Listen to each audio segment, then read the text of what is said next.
Bismillahirrahmanirrahim. Assalamualaikum warahmatullahi wabarakatuh.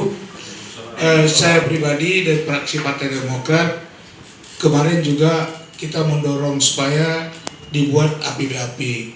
Tetapi setelah kita lembaga DPRA berkomunikasi semuanya, ternyata APBAP tidak bisa kita lanjutkan lagi karena waktu.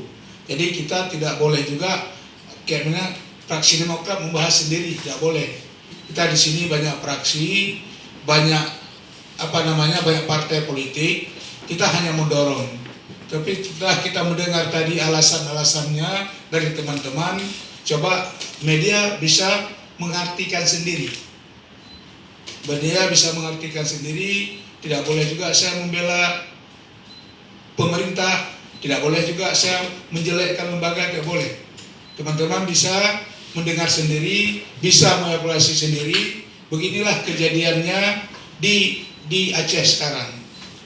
Saya juga tidak bersedia juga seolah-olah dilimpahkan segala kesalahan ke DPR Aceh. Tidak boleh juga. Ini dua-duanya nggak boleh sendiri disalahkan. Jadi mudah-mudahan teman-teman media bisa mendengar, bisa mengevaluasi sendiri bagaimana tadi teman-teman menjelaskan, baik itu dari Ketua Pansus PJB dan fraksi-fraksi lain di DPR Aceh. Sekian, terima kasih.